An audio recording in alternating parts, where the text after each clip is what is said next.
What is going on, everybody? Hello, and welcome back to On the Pipe Podcast. I'm your host, as always, Tyler Shepardson, and today is Tuesday, February the 3rd, 2026, years after zero, and that means you're joining us just in time for another episode of this week's On the Pipe Podcast here for OTP Tuesday.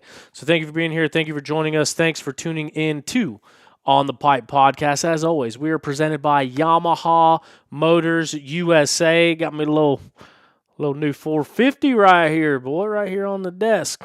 Big shout out to Yamaha. Been going back and forth with them. Got all sorts of stuff, fun stuff in the works, things planned up for this coming season. Appreciate them trusting us to represent them through another year of racing. Head over to Yamaha's website. Check out their new models. They got some brand new models coming out.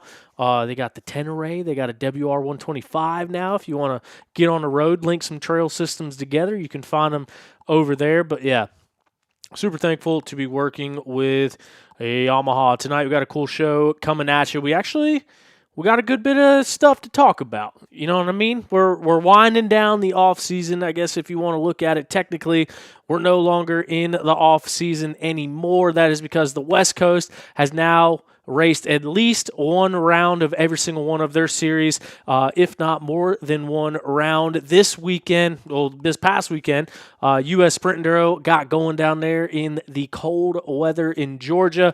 A ton of snowy weather has come through the Carolinas and the Georgia region, more so down or up here in the Carolinas. We had over 10 inches of snow in North Carolina, like powdery, actual, real snow. As Big Rig Craig walks in the door, we're going to be joined by Big Tom here in just a moment as well. But a lot of races canceled. Sprint Enduro said, you know what, we're going to go ahead and race. Didn't look like there's any snow down there, but it looked like it might have been pretty darn chilly. So we'll talk about that. Like I said, we'll touch base with the West Coast, get caught up and up to date. National Hare and Hound has raced, Works has raced, NGPC has raced a couple of times. US Hard Enduro has their season underway. All sorts of stuff to talk about. We'll go over the US Sprint Enduro this past weekend, and this coming weekend, we begin with the brand new American National Enduro Championship, formerly known as ANEC. The goal is still the same. It is still the AMA National Enduro Series. So we're going to look forward to Sumter that is coming up this weekend.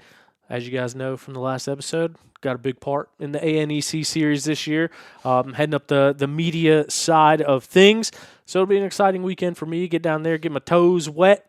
Hopefully not too wet. There's some snow still on the ground, but hopefully we can get it all dialed in.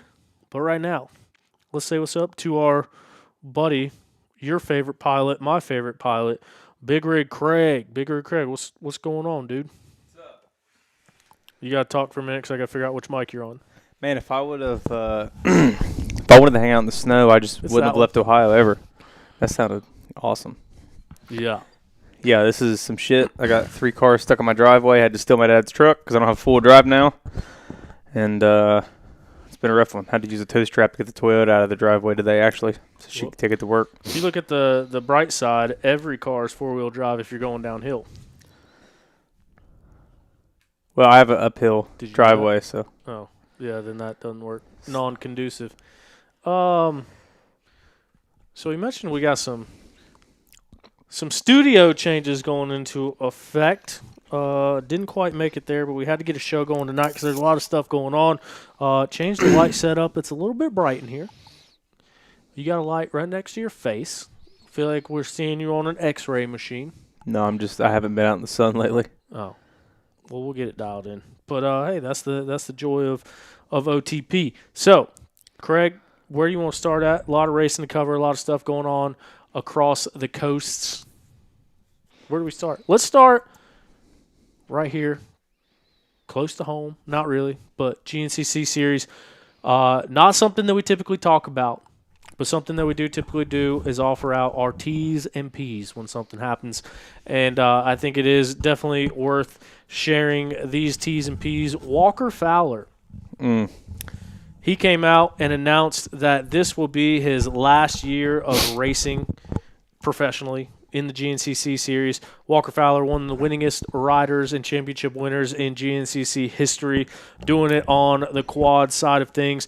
A couple years ago, broke his back real bad, took him out of it for a while, had a long road to recovery, coming back out of it and trying to get back to that top spot. We saw him in those battles down to the wire with Bryson Neal and mixing it up all throughout the GNCC series. Well, he did say this was going to be his last year, and then not long after sharing that news, he posted an update 4 days ago. I'm going to have to disinfect that thing now. Easy now, brother. It's fine. Jeez.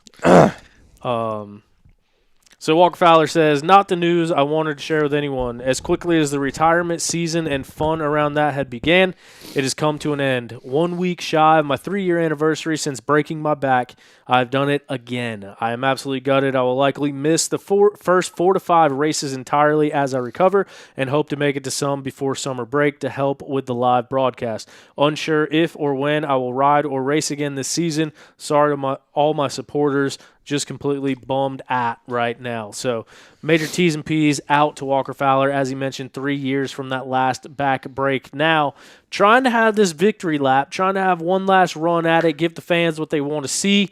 Suffers a practice crash, breaks his back again, will be laid up for some time, but sounds like he'll be around the races, get in the Racer TV booth, and hear some opinions from him. But, dude, what a bummer to see a legend like Walker Fowler get his last season kind of stripped from him with another back injury. Yeah, you hate to hear it, especially obviously with last year, but hopefully biggest thing with back injuries too, I always think about is, man, like just hopefully it doesn't have any long-lasting effects. Hopefully he gets back to where he can go talk in the booth and doesn't have anything that's really lingering too bad, but, hope he gets back on the quad soon and see him at the races. Good. Yeah, for sure. So absolutely gutted to hear that news. Hate to see that, but yeah, wishing T's and P's to Walker and a speedy. People always say speedy. I like to say full recovery. Take as long as you need. Get to where you need to be. But yeah, so sucks to see about Walker Fowler. Kind of another thing to look at going into the season as a whole. We're gonna get into a Sumter preview here in just a little bit, but the season as a whole. I mean, Walker Fowler comes out, says it's his last year. Adam McGill comes out, says that this is going to be his last year. Josh Strang has been pretty vocal about this year 20 being his final year. Stu Baylor swears up and down this is his last year. We'll see how true that is or not, but he says that it's his last year left. And we've talked about it before on the show. There's been so many riders, and I don't want to say come and gone because there hasn't been very many that have left over the past several years. You got guys like Andrew DeLong, Jesse Grom, like people like that stepping away, Lane Michael, Ricky Russell kind of was on that fence, but now it looks like he's got some support back out west. But like when you look back on the history of it, there really hasn't been a lot of the guys in the XC1 class step away over the last several years. So now you got Strang, you got Baylor, like I said, you got McGill and Fowler on the quad side, and then you got guys like Thad Duvall. Where is he going to end up? Where does his career go? Is he going to keep racing after the season? Does he have any plans? I don't know if he said anything about it. Just kind of looking at the guys that have been around for a while. Jordan Ashburn, I think, would be another guy that we put in there. I don't know if he signed a 1-year deal, 2-year deal with Phoenix or how any of that goes. But we're at the point where you got a good number of guys moving into the XC1 class from the XC2 class, but there really hasn't been very many people that have exited the class. Caleb Russell, but then he comes back 4 years later. So it kind of makes you wonder what the future is going to be over the next year to 2 years to 3 years and how many guys that will keep on keeping on and how many new faces we'll be seeing around. Just thinking about it, 2016, in the last 9 years, almost every rider in XC1 has also been. Like I guess it was 2018 whenever Toth moved up, correct? Because he won into 2018. Same thing with BK, 2019 maybe. But other than them, like just sitting there thinking about it, in the past 10 years, almost all the faces you've seen, other than the guys who jumped up in the last 2 years, like you had Caleb, you had Josh, you had Thad, Grant, Stu, Jordan. Like it's Jordan. It's I don't know, the guys stay in it a lot longer. Yeah, and It you got, seems like. I mean, Craig DeLong, after he won, XC2 championship. He moved up shortly after that, won an XC1 championship. Mike Wachowski moved up to the XC1 class, won his first race at the end of last season. So there's been a few guys that have moved up, but yeah, to your point, like everyone has been in the last couple of years moving up to the front row. Yeah, I like to see it too because I feel like whenever I first started coming to races, like 2010, 2009 GNCCs, the rows were it was just a lot more. And I even remember coming and seeing like XC2 the first race having like 40 guys in it, like some crazy number, like all the way from marker to marker. Like I've seen it in the past be crazy. It's nice And then seeing 6 guys on XC1. Yeah, it's nice seeing XC1 having the majority now, it seems. Yeah. Like, I'm sure the first 2 rounds you'll see XC2 be pretty big because a lot of guys up north want to come down, race pro, do this, that, and the other, then they'll fizzle out. And you'll have the guys who have the support and the guys who are doing it anyway, who plan to do it all year. But it is nice seeing XC1 be packed. It is, and then it's kind of crazy nowadays, though, that end of the race, there'll be 10, like, the top 10 overall guys be within a minute. Yeah. So it's that's the biggest difference. Like back whenever Caleb was kind of running things. I mean, there would be days where he'd come in at 2-3 minutes ahead of everybody and be like, "Oh yeah, Sunday stroll." But now just how everybody's lined up, and they're training together too, which I kind of see that being an advantage to disadvantage, right? Because you know what everyone's doing, but it's risen all the levels and everything, so it's interesting to see. I don't see anybody like we've seen some guys last year slip away pretty heavy. We've seen Grant have some big leads at the end of the race, but I just the freight train of like the whole race long. I don't think it makes it boring, but it's kind of different to watch. Does that make sense? Like at John Penton last year, like even the 250A guys were pretty close the first 2 laps. Just freight train. Like nobody was really passing. It was just get a good start, you're in a pretty good spot. You know what I'm saying? Unless you eat shit. So, it's different. I'm interested to see how it is this year. I'm sure it's gonna be very similar to last year, though. Being someone that's out filming the races, I like it. I'm sure it's great for you. Yeah, it keeps everyone together. I can make sure I can get 3 spots a lap, 4 spots a lap because they're all tight. I'm not waiting 4.5 minutes for third place in XC2 to get by. But, I mean, to your point, too, like even if you get a bad start, you're 9th place, you feel like you're buried, and then you look around the corner and you can still see the leader. So you're in 9th place, but you're running a split that's 32 seconds back. Yeah. So it's like, but then on the flip side of it, you are out front, you tip over, and next thing you know, you're in 10th. You know what I do like, though? Like the Penton section at John Penton and the snowshoe, some of the technical stuff they had, the options they had. Like where Josh got in the lead, I think there was a super set. I think you had the video of it actually at Snowshoe. Going into the pits. Yeah, these guys like the option to have really hard separators. Things that separate. Like obviously if all these guys are on a motocross track, they're on a turn track. The 250A guys are going to be right with the top guys. Yeah. Because a lot of those guys are very same speed, do a cross test, whatever. Like sprint enduro tracks, everyone's very similar. But whenever you go to a place like John Penton and it's muddy and they have the Penton section and they're not super tall hills, but they're straight up, there's roots hanging out, and there's a big division in technique, like technical riders and the guys who are wide the fuck open. It helps with that situation, right? Like at John Penton when everyone's wheel to wheel.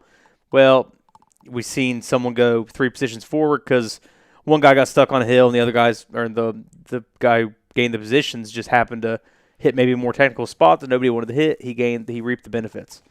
So I like seeing stuff like that get put in that separates people. But other than that, I don't see a huge separation. Like it's hard to just take off. That's why last year, whenever we seen Grant do it, especially from XC2, that's kind of like the crazy fact that how everything happened.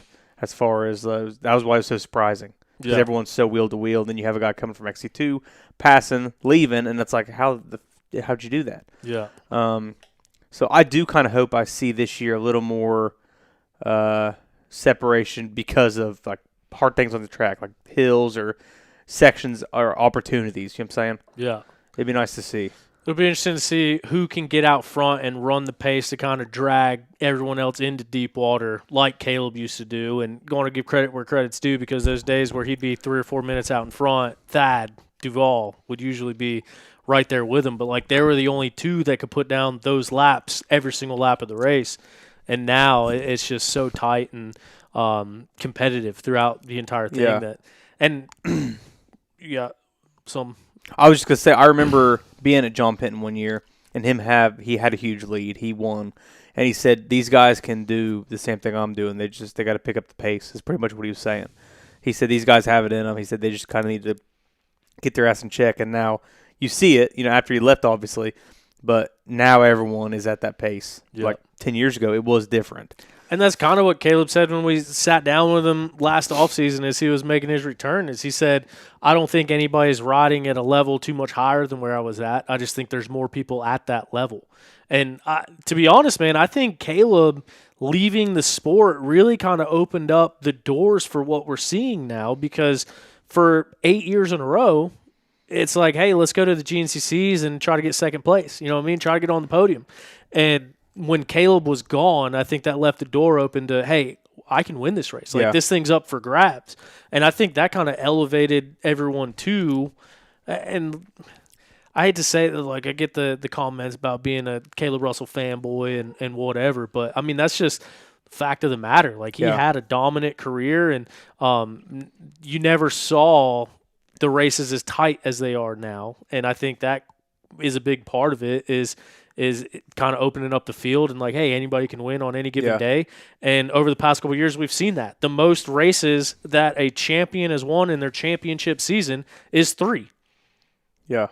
Ever since. So it adds a lot of parity, adds a lot of mix to what's going on. I see the same thing now with Supercross this year, like kind of the fire everyone has because Jet got hurt. Yeah. It's pretty similar in my mind how that goes. The only other person obviously seeing is when BK went on the 6th streak before he broke his leg. Hey, Tom, how are you? Big Tom joining us in his Sumter National Enduro T-shirt, fitted for the occasion. Not racing it this year, though. He's fucking scared. But, yeah, so a lot of fun to talk about GNCC. Obviously, GNCC kind of takes the precedence as we move through our national schedule throughout the year. Next week will be Big Buck Week, the opening round of the GNCC week. So we are going to get into that. Next week will be the GNCC preview, where we'll make all of our predictions for the year, even though I absolutely hate doing that. Tom has now upgraded from 2 phones to 3 phones. No hose on either 3 either. That's crazy. A really busy guy. He's got a stack of 3 phones right there. But, so next week we'll talk about Big Buck. We'll dive into that and do our predictions for the season and kind of talk about it. You saw a little bit of the preview right there. But now we're going to go to the results, and you can't look back at the results without looking forward to your future. And what kind of future am I talking about? Your financial future with Zach Tussle at Raymond James Financial. Zach is always my first recommendation when it comes to investments, retirement, financial planning, anything like that. You can see him all over your television set if you're in the greater Denver, North Carolina area. He's a real-life TV star. I will be later this year. Can't talk about it, though. Something else. But shout out your plug. How about that?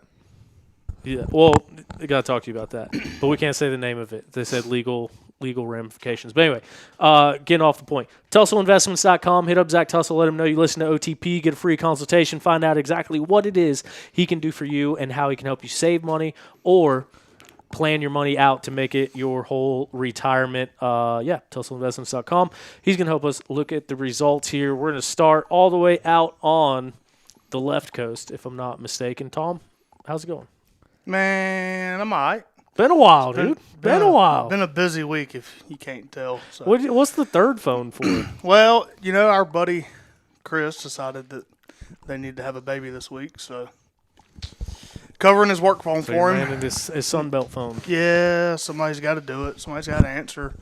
I hope you get phone calls during the podcast. Hope you have to go back to work. Yeah, well, Chris, if you're watching, I just saw a text Tom saying it said, Chris is out of office. Please hit up Thomas Caldwell for all your rental needs. He's trying to steal your commissions. I wish it worked like that. Different territories? Yep. Anyway. But, good. Been busy.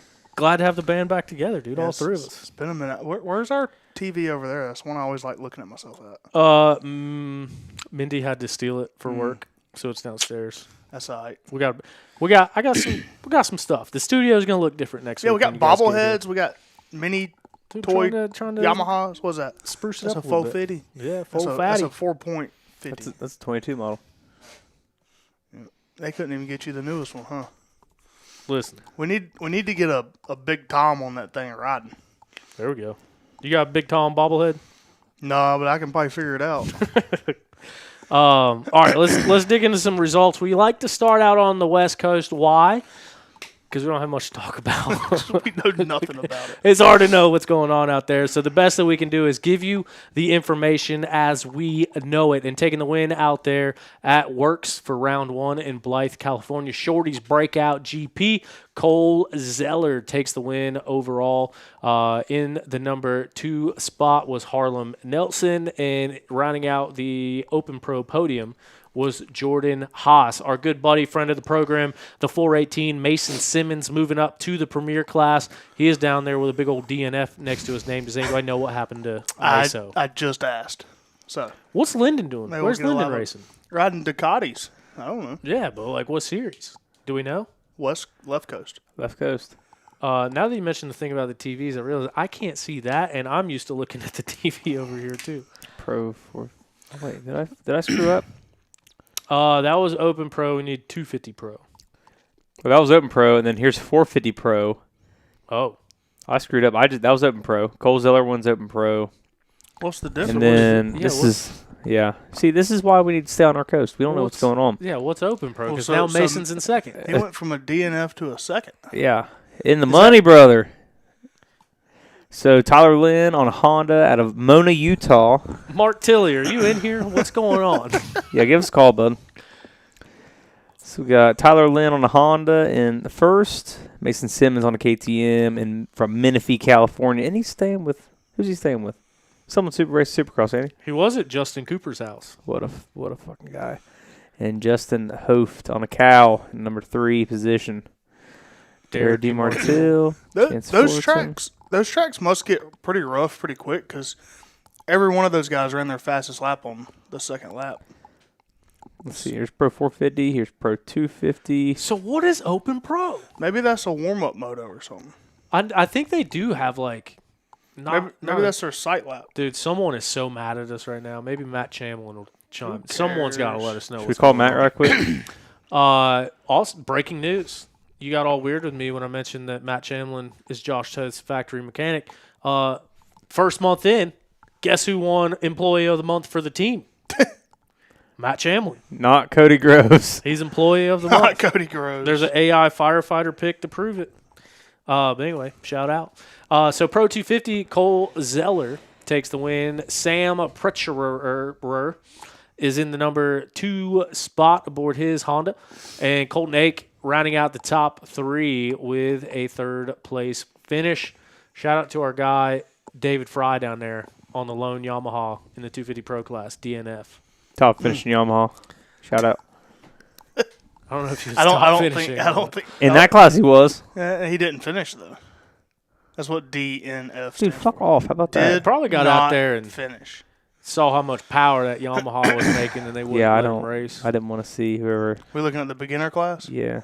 Trying to see where I'd stack up. Can you even, Craig? Can you even see that? I got the best eyes in this room right now. Do we What? got a women's pro? That's not true. That's what I'm looking for. I went to the eye doctor. They told me I had the best eyes in Denver. Yeah, she was flirting with you. Tell Mandy that you could whoop her ass. Nah, she was mad. She couldn't sell me nothing. She said it in a derogatory way. She was trying to damn sell me something. She's like, I tried every prescription I could find. And Hey, shout out. you picked your eyes. Shelby Turner taking the win out on the West Coast, Blythe, California. Shelby Turner coming in hot on the Triumph out of Barron's, Alberta, Canada. Has she ever raced West Coast stuff before? I don't. I think I don't she's know. raced everywhere. She has done a lot of things. This is worldwide. Lauren Woods in the number 2 spot. Dana Rayner rounding out the pro women's podium. Shout out Shelby Turner. I imagine we'll be seeing her this weekend in Sumter. Shout out. That's a long drive. She's getting some seat time in the car. Hey, I got a dumb question about.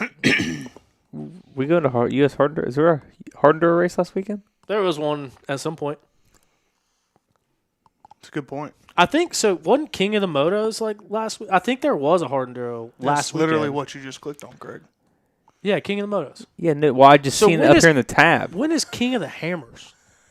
Is that coming up? I think King of the Hammers is the cars. Well, they race bikes too. Right, but I think King of the Motos is the weekend before King of the Hammers is. Oh, I think. that would make sense. What's the date on that? 25th. The 25th.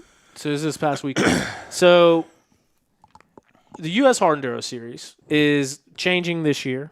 It was the AMA National Championship was the TKO Tennessee Knockout. Now it is an entire AMA National Series.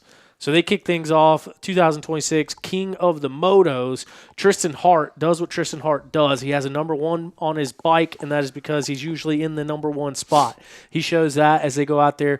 Kate takes the overall win on his factory KTM. Ryder LeBlond, who had a good season last year, coming on that Husqvarna, ends up getting in the number 2 spot. And then James Flynn grabbing what I do believe was his first podium, if I'm not mistaken, on a it's not a factory beta. I think it's like a privateer program. I know he does a lot with like the IRC guys. Sign him. I do believe that it was his first podium, and I am so sorry, James Flynn, if that is not accurate. But no matter what, it was his first podium of the year, and I felt confident saying that. So somehow, some way, that is the case. And then Matthew Green takes number 4 place spot. Brandon Petrie in the 5 spot, and then Cody Webb on the 4-stroke. I think he raced a 250 FX this past weekend, 6th place on that Yamaha. He give up on the YZ250? No, so he picks and chooses. Sometimes he rides a YZ250 with a hydraulic clutch and no electric start. Sometimes he has a YZ250 with an electric start, no hydraulic clutch. And sometimes he rides the 250. F. I just want to hear you say the guy in 11th. Go back. Yeah, so Because it's always impressive. I'm trying to look up some stuff right here. So finishing in the 11th place spot is none other than Kamakana Waiwaiole Kahalapuna getting it done on that KTM. And a couple things I wanted to talk about. One, looks like it got deleted. If you scroll all the way down, you'll see finishing in the last place spot is Quinn Wenzel. Quinn Wenzel posted like a 6-page notes thing today. You screenshot it? No, I didn't. I should. I didn't know he was going to tweet and delete. You know what I mean? Like as detailed as it was, I thought we were standing behind it Twitter fingers, huh? and keeping it out there. No shot at Quinn Wenzel. I went to go look at it now.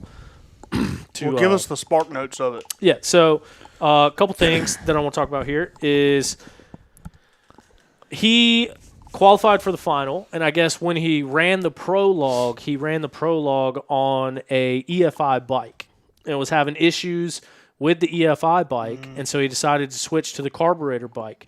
Now, basically the summing up of his post was saying that someone saw him, another team or team member saw him, knew what was going on.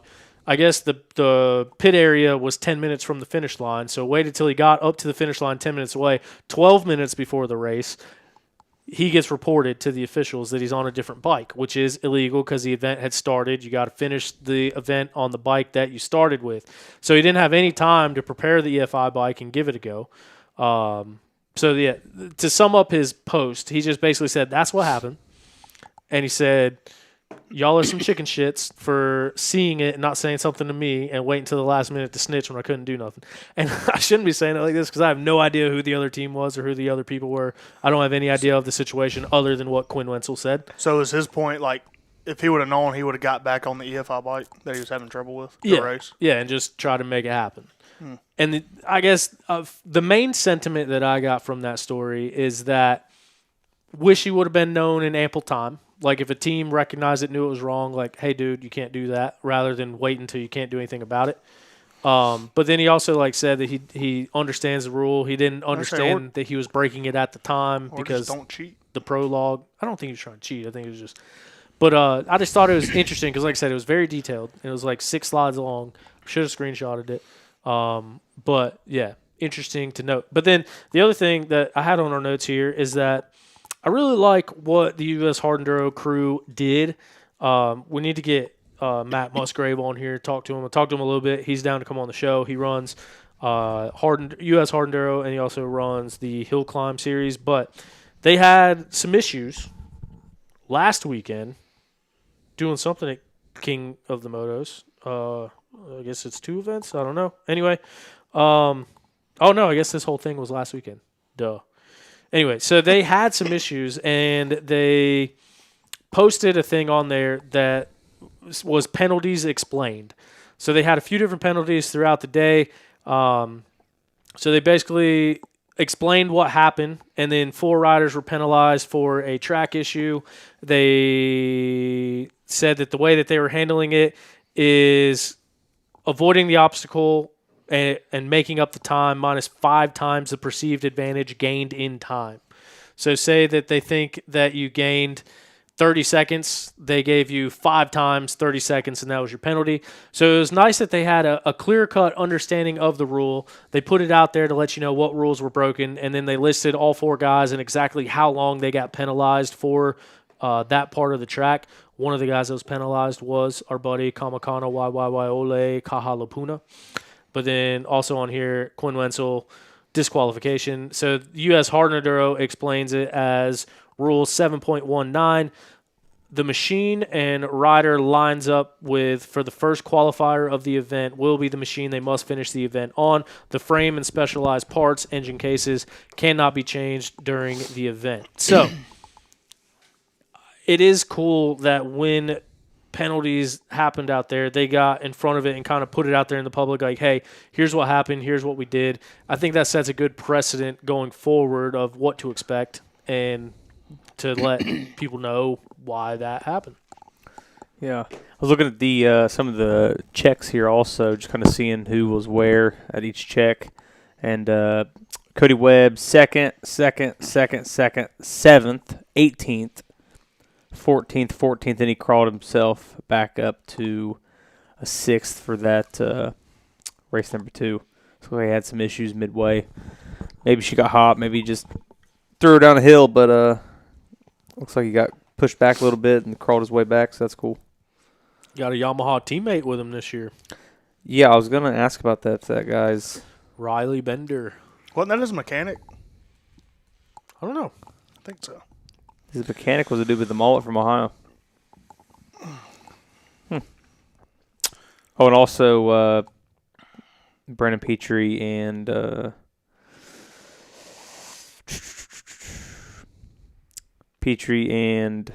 it's IRC Beta. That's the beta team. Yeah. Yeah, so I think it is like a privateer program. Cody Webb says, another King of the Motos is in the books. Not the result I had hoped for, but honestly was super happy with the program and new bike. Got a few minor tweaks to make moving forward, but we're in a good place. Stoked to have Riley Bender on the team and achieve 2 riders in the top 10 for Blue Crew. Not too shabby for a dad, team owner, manager, part-time mechanic, part-time business owner, racer, and full-time fun haver. So, hell yeah. On to Hawaii. He was running a 4-stroke as well. Oh, they were both on 250Fs. Mm-hmm. Are they the only ones? There's a guy on an e-bike. Yeah, it's the only pro 4-stroke guy I see. Dude, I could have showed up and got third. Yeah. Woo! Also, judging from, I forgot what I was saying. Judging from, you know what else? Oh, Quinn Wenzel's post. I guess he ended up riding the event still. Like, I think he took off. And he said he was happy with where he finished. So I wonder where he physically... Is there times on there for the checks for him? No. Everything's gone. Dang. I wonder where he actually physically finished. Dude, Jack Williford on a beta. World War I, side-by-sides, Power Chicken, Cutlers, and Phase. Power Chicken. I don't know what that is, but I'm interested. See, Power Chicken needs to hit us up. They could be the official chicken of On the Pipe podcast. That's fucking slick. All right. Moving on to Hare and Hound. They got things kicked off in Lucerne Valley, California. as they head racing as part of the Don't look at us, dude. We don't know where you're going with this. Hare and Hound West Hare Scrambles. They have an overall championship together. Pretty cool. But anyway, at the Hare and Hound, it was Dante Oliveira, who is sporting that number 1 plate, who goes out there and gets the win, goes the fastest through the desert. And then Zane Roberts in the number 2 spot aboard his factory beta gets the number 2 spot. Rounding out your top 3 overall riders was Dalton Shirey on a Kawasaki. Taking the Pro 250 class win, Ryder Tomaselli aboard his Husqvarna. Second place in the Pro 250 class was Caden Lynn, and rounding out the overall podium was Cody Simpson because he was on a Yamaha. So top finishing Yamaha on the box Pro 250s. We on Cowies. Yeah, they cut. What do you think about them cutting their contingency? I think that sucks. I never got any of it anyway, so it don't really matter to me. I'm gonna get ready to look up all pro women. you were just on it, right below 250. I think that's still that Destry Abbott effect out there with the Cowies in the desert. Yeah. Taking the women's pro class win was Ava Silvestri, getting it done off of the ISD women's team. Rachel Stout in the number 2 spot. Ashley Gage would round out your podium for your women's pros. They both go 1, 2, 3. Both motos. Nice. Now, we move on to... There's been a lot of racing out there. First one. I don't think that we have congregated since they started their season. The NGPC, the National Grand Prix Championship, also a AMA number 1 plate up for grabs out there.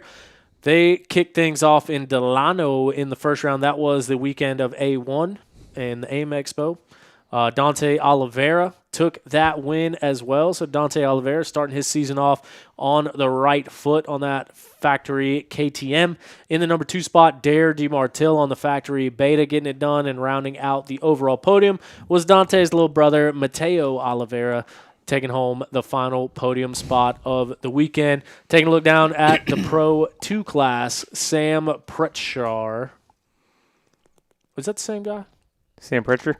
Pretcher and Pretcherer? Same. Are those two guys, or is it spelled differently on one or the other? I don't know. They both ride Hondas? I don't, go back to that works tab. Go to 250. No, see. Oh, right down here, yeah. Golly, this shit, dude. Sam, see, that's Pretcherer. Yeah, still on a Yes, on a Honda, Probably I'd the say. same. Same guy. If not, congrats, both of you. And then, yeah, this is Sam Same. Pretchar. Same number. 87. Who's got it I don't wrong? know. Anyway, I feel bad. I'm saying the this biggest dude's issue name. here is Mateo Oliveira is on a factory KTM factory racing Husqvarna. Shout out. So, I mean, I guess they all are, just with different color frames. But. Yeah. Yeah, so Sam Pretcherer. I think it's Pretcherer. So I don't know why this says Pretchar. But he takes Pro 2 win on that Honda. In the number 2 spot, Cole Zeller on a KTM. And then Cody Simpson rounding out the podium once again on the Yamaha with a 3rd place finish in the Pro 2 class. As we'll take a look now and see how our women's pro class shook out. Looks like Michaela Nielsen was able to go out there and take the win. Ava Silvestri in the number 2 spot, and Kylie Alvarez would be your 3rd finishing pro woman, also on a Yamaha. Nice to see some Blue Crew representation out west. You know what I mean? I feel like I don't think that there's a factory Yamaha team out west. I could be wrong because Cody Simpson says Blue Crew Yamaha, so maybe. But last year, I don't think there was one. So now we're getting some blue bikes out there in the desert. Taking a look around at number 2 of the NGPC series, Dante Oliveira goes 2-0. Takes another win this past weekend as they went racing once again. Justin Hoft in the number 2 spot on that Cowie. And Mateo Oliveira once again rounding out the podium once again on an FMF KTM Factory Racing Husqvarna, according to the results. It looks like Justin led most of that one, too, till what, lap 7, 8? yeah, until 8. Tight. Got some good racing out there. Tom, you weren't on the last time Tilly was on the program, were you? No. I don't know. I don't think so. We'll have to. We got an open invite to go out to an NGPC. Yeah, y'all told me about it. We got to figure that out. We didn't make it happen. Try to get out to one. We'd have to scroll and scroll and scroll Yeah. to Yeah. find us on the results Oh, page. dude, it's unreal. Tell you one thing, my bike ain't finding top speed out in the desert. I never ridden in. Dude, T-Ship ain't gonna race. He's gonna show up and just take videos of us. I'll There's no way. I'll get in the booth a little bit. You know Yeah, what I mean? he ain't doing it. Mason Simmons in the fourth place spot, as we mentioned, his first year running the premier classes out there, winning everything in the 250 classes the last couple years. Now moving up to the front row aboard that RPM KTM, and then taking the Pro 2 win, fifth place overall, Sam Pretcher. So now let's start. Oh no, this is the same thing. Sam Pretcher. He takes the Pro 2 win. Cody Simpson moving up a spot into second place aboard his Yamaha in the Pro 2 class. And then Noah Gordon, Meso's teammate, would round out the Pro 2 podium at the second round of the NGPC. Checking down with our Pro Women's, Michaela Nielsen takes the win once again. Ava Silvestri once again in the number 2 spot. And rounding out your Pro Women's podium is Kylie Alvarez. Once again, she's the very last name on screen. You can only see the top of the letters, but I've sounded it out. Sorry. I could barely see the top of it enough to know. Now, we get back to the East Coast. Some names that we know. We might know something. Not to take anything away from anybody on the West Coast. We are just big dumb doofuses when it comes to West Coast racing. Sorry about it. We need a West Coast representative. So we're going individual day results. Is that where we're starting, or we're going overall? They're probably the same. I skimmed through it briefly, so it looked like, if I'm not mistaken, that Liam Draper took the day third place on day number 1, and Cody Barnes took third place on day number 2. But Liam ended up finishing third overall. Cody got fourth overall. Go back. Let's go to the overall. We'll go to the combined at the bottom up there. Results page are so hard to navigate. Yeah. They all suck. Yeah. Makes it hard to decipher a little bit. But as we mentioned, some chilly cold weather going on down there in Georgia over the weekend. Johnny Gerard, who we saw win several Sprint Enduro championships, got hurt. We talked to him on the program. He kind of walked us through his year, everything that happened with him last year. He makes his return to Sprint Enduro racing, sporting his new number, which is going to take me some time to get used to. It's weird. I guess it's not new. It's his old original number. It's new for us. Never seen him. Never seen 80. No. It was on the 85s, Oh. so we wouldn't have seen it. No. Well, what changed? Because He's the JG69 Ripper in my heart. for the longest time, the KTM guys made those guys have 3-digit career numbers, and now, I mean, Grant's running 2, which I think's awesome, but 80, and there was some other where it was like Gus is running 6. Yeah. Somebody else was running a different number this year. But Gus is on Honda now. I know, So but he's got some free reign over his own decisions now, maybe. yeah. Which he ran a 2-digit number last year. Yeah. So Yeah. No, and I remember talking to some guys before, and I can't remember if it was mandated. I think it was that they run a career number for consistency. Because you used to see a lot of the guys run their earn number, especially at GNCCs. yeah. But yeah, now I guess the group can go back to their career number. And for Grant Davis, I guess it's an easy decision because he gets to keep 2 on his bike at both series. Yeah. So at least you're not swapping out number plates. He wouldn't be swapping them anyway. He's going for that GD2. But Johnny Gerard, as we mentioned, former multi-time Sprint Enduro champion, goes out there. He takes the day 1 win, the day 2 win, and the overall win. Grant Davis, who we saw win the Pro 250 championship last year, move up on the final day. He won the final day last year to end the season. He ends up second place to start the year this year aboard his new ride, the KTM, on the 350 this year. He will be a heavy topic of conversation next week as we preview this GNCC series and him moving up to the XC1 row. We see him in the Pro 1 class for the first time for a full weekend this past weekend. Liam Draper, the reigning defending U.S. Sprint Enduro champion aboard his AmPro Yamaha, would ride to a third-place finish on the day. Like I mentioned, I think him and Cody Barnes kind of swapped places between third and fourth on day number 1 and day number 2, but Liam made up enough ground on day number 1 to hold him off for the overall on day number 2, looks like by about 26 seconds. Could be wrong, but that's quick math. Brody Johnson, shout out to Brody, taking the Pro 2 win. Brody, not really a sprinter. Doesn't race a lot of sprint enduros. Went out and had a really impressive run at the ISDE this past year. I think second overall club rider, if I'm not mistaken.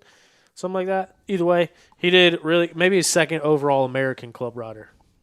That's what I'm thinking. I don't know. Either way, he rode good at the ISDE. So now switching to that Husqvarna team for the season, I imagine that was one of the talks in the cards. Hey, let's get you out to some more sprint enduros, get some sprint time under your belt, and then go attack the ISD this year, which I think Brody should still be in the age range of the Junior World Trophy team. Yeah, he's young. Yeah. So And he had a what's couple, the age range? I think it's under 24. He's going to be right at. He's got to be 23, 24, Yeah. 22. And he had a couple test times, I think, second overall throughout the weekend. Dang. Just from posts I've seen his mom post. Yeah. Yeah. We need to check in with Brody, see how he's liking the new bike, the new program. Coming off a good season last year, I mean, I think he'll be a contender. Obviously, a sprint enduro, but I know that he's a Mid-East guy. Former overall pro bikes champion Rivers Magic Creek Morris just chimed in the chat, says Brody XC2 champ. So from one Mid-East champ to another, representing. But yeah, we'll see. I think Brody is set to have a good season, especially if he's feeling this comfy on the bike early on. Also, Colton Shields. What a ride from Colton Shields. I think he's 17, 18, 19? Yeah, he's probably 18, something like that. 18? He's young. Is he that young, really? Yeah. Shit. Yeah, I think he's like 2 or 3 years off of mini bikes. No way. And he's ripping. Pro-Am winner would have been second in Pro 2. That's pretty impressive. Yeah, heck of a ride out of Colton Shields.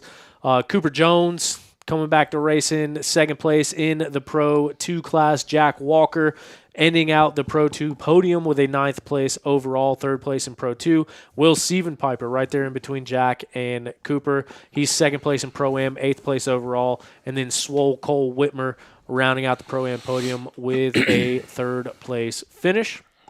Top amateur on the day, Doc Smith. 250B, Doc Smith.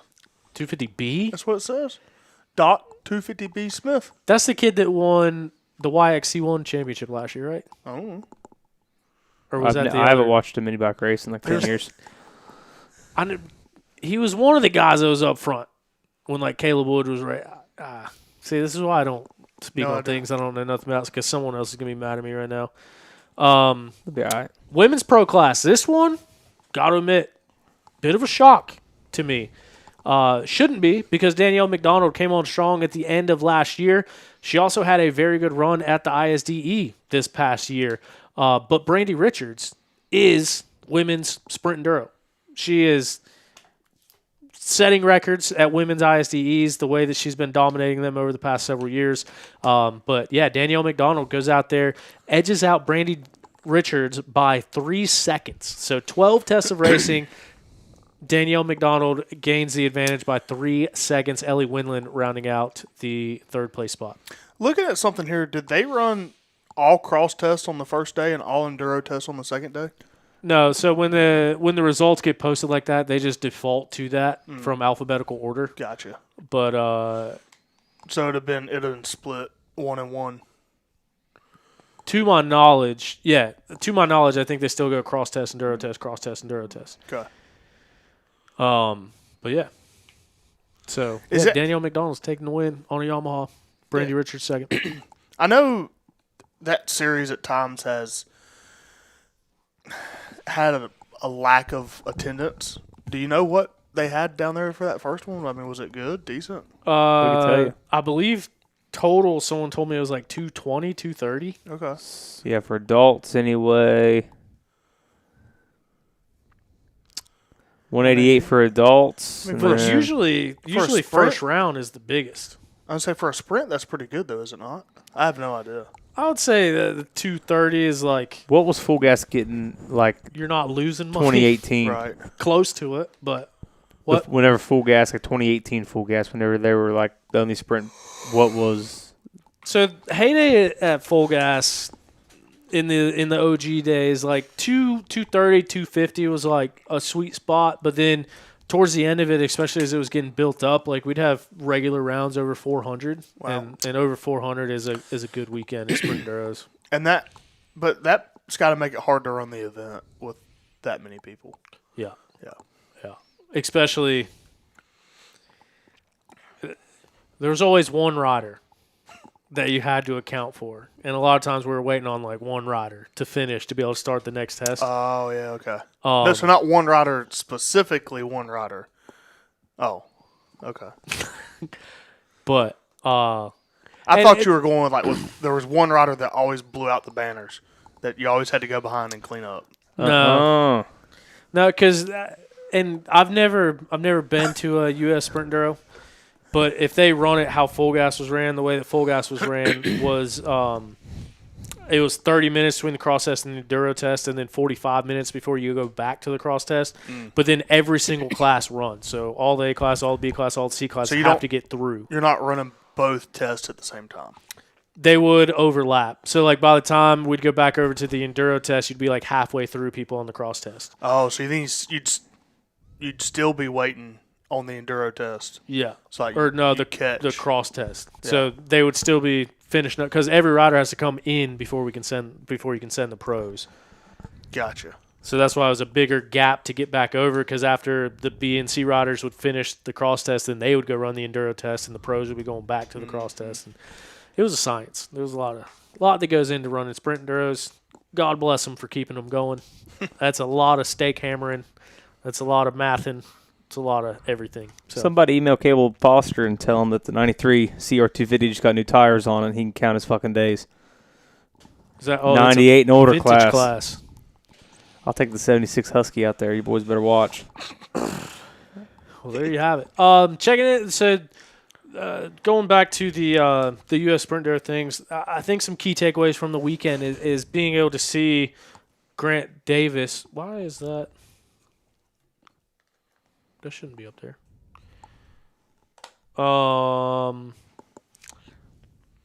Grant Davis is going to be interesting to see how he does this year. Obviously, very strong year last year. But, yeah, starting off strong. Johnny Girard, can he stay healthy? I've said the past several years, like, a healthy Johnny Girard is a very hard rider to beat, especially sprint enduros and at GNCCs too. I mean, last year he was running the number one plate every time he showed up at the series, and that was for a reason. But now Grant Davis starting off with that momentum, starting off healthy for the year and being on the front line.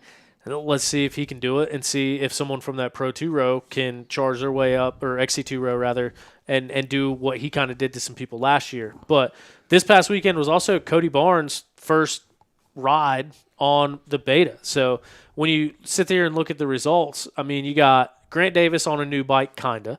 He's moving from the 250 to the 350. You got Cody Barnes on a brand new bike going back to beta, but when he was at beta before, he was riding two strokes. Now he's on a 480, similar platform to what Strang has been running and developing the past couple of years. Brody Johnson, we got him on a brand new bike on a Husqvarna. So just sitting here looking at it from an overall standpoint, like the few guys that have made switch to the brands that they're riding had a really strong showing to start the season off this year. Yeah, and they're also the guys that were up there last year, right? I mean, I don't think you're scrolling down the page looking for somebody that you know that's missing that was there. You know, Yeah. I do think old JoJo. I do think old JoJo was there and had a big one. It looked like Yeah, he you ain't had shit. As he's good at doing that. Dude, the ones they got on video of him at 6 days I was think he awesome. mentioned that in his post too. Yeah. Yeah. Yeah. How So what's Chase Landers' deal? What happened down there? Oh, I thought you were looking at a class. What class did Chase race? Pro-Am. Pro-Am. 16th overall. Yeah, I was just looking how JoJo finished That's on day day one. one. Dude, look at Jay Lipscomb, 17. I noticed that. Yeah, had a decent ride down there. What position is Chase and Jay in Pro-Am? 1, 2, 3, 4. It's got Lippy and Six Pro-Am, and right? seven. 6 and 7. What are you trying to do right now? Oh my God. Grow up. Fuck off. I didn't do that on purpose. I really You did. No, I can't see the number, and then the big program thing was in the way. I really didn't know that. I was legitimately curious. Yeah, Where- but you did this okay. on purpose. Well, I did that on purpose. Okay, After you yeah. said it. I didn't set it up, is Were you what I'm saying. 12? Something like that. I had a kid do that to me at Indiana National Enduro this year. I was race 67. He walked up to me and just did this. I was like, fuck off, kid. Where's your dad at? Yeah, so it's so hard, I gotta admit, it's so hard for me to not just dive into GNCC because that, like I said, takes the attention. That's where my mind wants to go. That's where we want to preview, but we're doing that next week. This week, coming up, we got the very first ever American National Enduro Championship, ANEC. And I think a big part of that was because I was always at NEPG? no, ANEC. Where have you been at?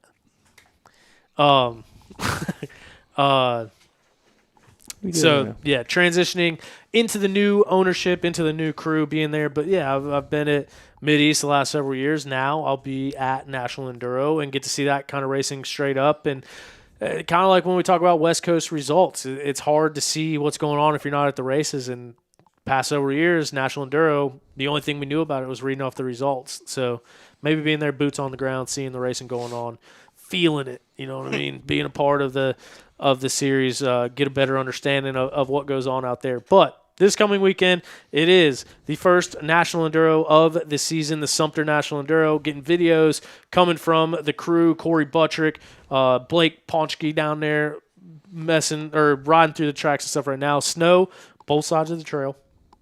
Said it's keeping a ton of moisture in the trail, though. It looks good. Like, all the stuff they sent me legitimately looks like good trail going on down there. But a couple storylines coming into it. Josh Toth, obviously, coming off of his championship defense year. Last year, breaks his femur, misses the back half of the season. He will be back. I wouldn't call it 100%, but he's getting there. Stu, with the number 1 plate, trying to defend it. 6 of them that he's got, trying to go for number 7. He is not all the way healthy as well. But So he had a bunch of surgeries. yeah, ankle surgery, wrist surgery, but it don't look like it slowed him down much. Grant Baylor, he will be there, still on a Kawasaki, on Stu's team, but a separate program, kind of doing his own thing as part of the team, together but separate. You know what I mean? Ben Kelly, who came on strong last year. I don't know if Ricky Russell will be there this weekend, but I think he does have a plan to be at some National Enduros throughout the year. Probably the ones that's on his half of the country. Yeah. Well, nah. He'll fly into him anyway. Big dog. Let's see if we can pull up. Is there a pre-entry list? I believe so. There is. I think there might be one on there that might shock some people. Hopefully. Trevor Bowlinger. Old Bowlinger. Blue Crew? Intimidator. He's racing National Enduro. So, I told the story last week with Stu. The first National Enduro I ever raced was the Sumter National Enduro. It's the only one you've ever raced to? It's the only one I've ever done. It is the only one. I've been to the Cajun Classic and Dragons back in Virginia. Both super I was cool. at the Cajun Classic. I just didn't get to race it. I didn't race them, but how do I find pre-entries? Craig's got it. Maybe. Oh, you got it pulled up? Oh, I'm trying About to. Pull it to. up. Registration and open rows. There it is. View by class. I'm getting there. But I guess if you get there, then We can put it up on the big screen. we can all see it. Also, I guess not really. I'm a big no free ads guys, but it's part of the National Enduro Series, so now I guess I got to cover it to some extent. Funnel web filters, the big pointy spiky filters that got double the surface area. They made a fantasy for National Enduro. So you can go to Funnel Web Filters website, Really? play along with fantasy. They're giving away real money. So every 10 points you score is $1 in product. I think the winner is going to get $1,500 in product Second place, $1,000. Third place, $500.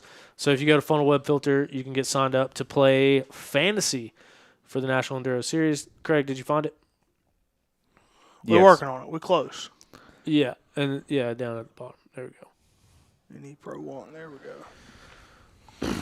So let's take a look. See if you can pinch in on that, zoom in a little bit. Well, they put a big fat fucking bumper in the middle of it. Cocksuckers. Easy. I don't work for them. I What don't is give a this? shit. Waiting, shown up. So So they if got. they have a row assigned, they should be good. So from my understanding, the pros pay at the track, and then that's when their row assigned gets taken away. So all those other rows are reserved. So it looks like we got Ben Kelly, Evan Smith, Grant Baylor, Josh Toth. Reserved. And then it says Ricky Russell. So 40s And to 60. Ricky Russell's got a row. I think we're going to see Ricky Russell, Ryder Lafferty, Stu Baylor, and Trevor Bollinger. The Intimidator coming in on row 47 on a Yamaha. Because people that choose what bikes they ride choose Yamahas. Look at every privateer. What's Ricky riding? He's got a deal. Oh. He's got a deal out west with a dealership. People that choose the bikes they want to ride pick Yamaha. Yeah, the first one, I was wondering if he was running those. Oh, Gus is racing. Hold on. We ain't got through Pro 1 yet. Let's go back, take a look at this. Ben Kelly, as we mentioned, several podiums. Did he get a win last year? He might have won one. He might have after maybe I think he did win. whenever Stu got hurt. He might have. Well, it I was think he won one early in the year, didn't he? no, because it was Toth, Stu, and then Toth got hurt, so it was Stu. Stu didn't win that. No, Stu didn't win any more after that. Yeah, I don't think When he so. broke his leg. And then he rode a 250 at the end of the year. I don't think he won one, but he'll be strong. Can't ever count Ben Kelly out. Reigning GNCC champion Evan Smith. I believe he's doing his own thing. On a KTM. Is he? That's what the videos I've seen of him was on KTM. I know that he's posted some stuff kind of alluding around that he got to try all the flavors that he wanted. Grant Baylor, we mentioned staying on the Kawasaki, staying under the same tent. Josh Toth returning back as well on that RM Red Bear Kawasaki. Josh is going to be riding a 250F. He said that that's what he wants for the National Enduros. It suits him better for the tight stuff.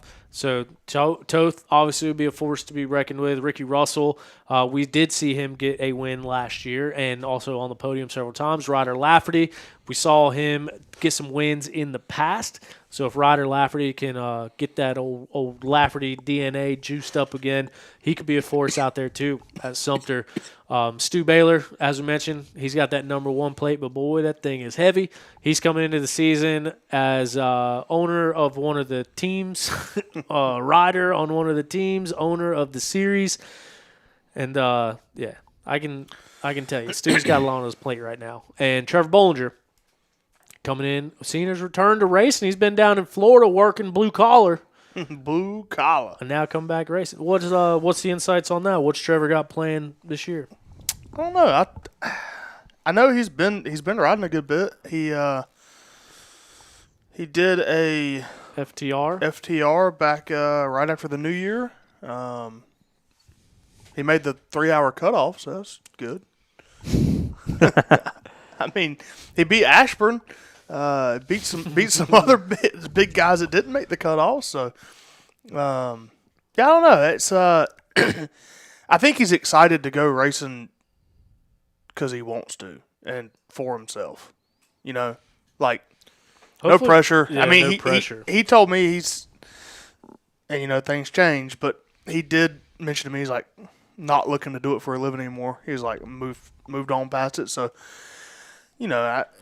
Trevor's always been one when he puts his own deal together and goes out and has fun. He does good. So we'll see. Yeah, I just hope he can stay healthy and keep it on 2 wheels and just That's the biggest thing. go have fun Enjoy with it. no pressure, right? Yeah. I mean, he's still got speed. I know he ain't rode in the last 2 weeks. Oh, really? Yeah, he's been up here. Obviously the snow and everything, but might see a revitalization of Silver Creek. Tebow. Good for him, dude. I'm happy to see him back. He kind of the Husky thing happened, and then he kind of fell off the face of the earth for a little bit. Played hard to get there for a while for anybody, and now it'd be nice to see him back out there, like you said, kind of re-energized and looking to attack it. He really likes that Yamaha too. So I mean, what's there not to like? you know, and I wanted to ask him. I was like, dude, why don't you just go buy a Honda? But I don't know. I think he likes the cable clutch. I like the cable clutch. He's on a what, a 25? I don't know. Is that what? Yeah, I mean, think is that's that what came it with was. the last cable clutch? 26s have hydro? Mm-hmm. Yep. Do they? Yeah. Nissans. Oh. So if anybody's got some 25 Yamahas, Tebow would probably bomb off of you. Some new ones. Craig, what year's yours? I'll sell him a 24. Tyler's got an FX I can ride. Yeah. No, it'd be cool to see him back. And I mean, Trevor, he was a guy that he kind of got forced into racing National Enduros there for a little bit, but then it seemed like they kind of grew on him and he liked him. Yeah. He said he did like him. Whenever I was talking to him a little bit, he said he enjoyed coming racing, getting better at him. Sweet, yeah, be good to, like I said, see him back out at the races. But I mean, as far as that, this championship, when you look at it, and we'll touch on Pro 2 here in a second, but not to sound like a homer, not to sound biased, but it's hard to say that championship isn't coming back to the Kawasaki 10. It's the last decade of champions. We talked about that coming into the season last year. It's the last decade of champions all under one truck. You got Stu with 6. You got Grant with 3. You got Toth with 1. I mean, them boys, they're hard to beat, especially at that style of racing. But as I mentioned, there are several guys in there that have the capacity to do it. We've seen Ryder Lafferty win races. We've seen Ricky Russell win races. We've seen Ben Kelly win anything that he's tried to do. So it's still up in the air from that standpoint, but it's going to be tough to beat those 3. I'm surprised there's not more Pro 1 guys in there, too. I mean, there's what? 1, 2, 3, 4, I mean, that's 5, 6, 7, 8. That's more than what's mostly been there. I mean, that group right there that's in it right now is Yeah, the but only I'm just ones I've seen the last couple years. surprised that there's no Pro 2 guys jump up or no They won't make no money. or nobody sign up to go do it, being the weekend before Big Buck. I don't know. Yeah. And I mean, because you got local series kicking off this weekend, all sorts of other stuff going on, but and guys still down in Florida that might not want to make the trip up twice. I don't know what the deal is, but I figured that this would be where you would want to come and get some seat time under yourself as well, especially because you talk about Big Buck next weekend. Well, the unique opportunity that a National Enduro has is the opportunity to test and tune. I mean, you could ride the whole first section and then change something before you go out for section 2 and change something before you go out for section 3. Which, I mean, Sumter doesn't help you at all for Big I was Buck. about to say at all. Sumter and Big Buck are two completely different But by things. God, I was everyone trying to build a story. but by God, everyone will run a MX-14 at both freaking rounds. Yeah, because Big Buck's gonna be a mud hole. So hate to throw that out there, but it's gonna be a mess. Yeah, I'm not. I've been so excited to race it, but I'm not fucking doing it, dude. My shit's clean right now. Oh, man. I got new wheels. How many times has that first round of Mid-East, when it was the same weekend as what Big Buck is now, was a mud fest? I mean, it seems like no matter where you start No. that early in the South. They moved it up one weekend last year to Valentine's Day weekend. And before that, when it was the weekend after, there was always a Mid-East the weekend before, and it was always a mud hole. Can I borrow your It's FX? gonna rain again. I got to use it. Anyway. No, you don't. You have 110. No, I'm not riding a 110 through the dang I'll let you borrow the woods. 450. It'll get a lot less dirty than riding that FX. Could maybe work something out. Anyway. I don't know. Well, I was going to might have a new bike by Big Buck. I don't think I'll have one by this weekend. Back but- to the NEPGs. And to your point, there's no such thing. There's no going back to NEPG. It's ANEC. National And you got to Endurance. not say that because I finally just wrapped my I brain wish, around brother. Man, that $20 buy-in. I wish we could go back to the good old days. National Enduros. Can we still call them National Enduros? Yeah, American National Enduro Championship. National Enduros, AMA National Enduros. But to your point, the Pro 2 riders, this is the first year that it has changed to where the Pro 2 champion doesn't get bumped up to Pro 1 immediately. So that's typically been the rule in the past. So then you see guys. Oh, so Taveo would have had to been up, right? Yeah. Yeah. So like Ben Nelko, he won it, had to move up, didn't come back. Liam Draper won it, had to move up, didn't come back. So does Nick get 1 year to defend? And Jesse then... Ainsley won it, had to move up, didn't come back. What? So does Nick, he gets 1 year to defend? Yeah. So now, as a Pro 2 champion, you'll get 1 year to defend it with the number 1 plate. And they changed background colors. Yeah, they did change background colors, so Pro 2 will be green. That makes sense. And women will be blue. Just to kind purple. of match it, yeah. And like the guys with the blue plates, that's what threw me off more than anything. Because you're so used to it being women. Green being two, or XC3. They were white. Oh, I'm a liar. Yeah, my bad. But yeah. No, XC3 had blue in it. Blue numbers? Mm-hmm. Yeah. Oh, blue numbers. Yeah, okay. Blue numbers, white background. Rest in peace. Rest in peace, XC3. But then the other part of that, too, is now at National Enduro, for the first time that I know of, they'll be running career numbers. So the pro guys will, like, still have, well, you'll have one. I was going to say 514, but you get the point. They'll have their career numbers on the front plate rather than having their row number on the front plate. I kind of liked seeing the row number on the front plate and then the number on the side. I don't know. I just thought it was keeping your eyes open here too. Look at the stinking the road, like how far back everyone is this year. And another thing, I think they should make the pro guys put them white paper stickers on their front plate instead of run your career number. I don't know what Stu did this year. I really hope he did something different because those white front stickers never come off. Like the papery ones? Yeah. I think the pros should have to run that. They ain't no specialer than we are. I guess the National Enduro ones weren't as bad like the last couple of years, but like we go somewhere, you like some of these local series, they give you a sticker put on your helmet, and then you're sitting there taking the power washer to the side of your helmet trying to get the adhesive off of it. It just pisses me off, dude. But, I mean, just like you said, it ain't no specialer than they are. There ain't no special. You could have went out and paid $60 to get a new front plate. I'm glad you said that word, too. What? Because I felt pretty dumb when I specialer. Oh. So, yeah. Look here, dude.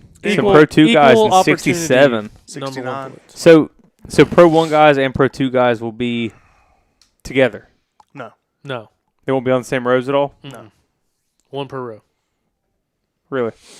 Yeah. Because there's 54, 50. So were they 40s? They were in the 50s as well. I think Bollinger was 47, and that was the last. 40. Yeah, they started. They started 40. 55. Okay. Yeah, so Stu's on 40.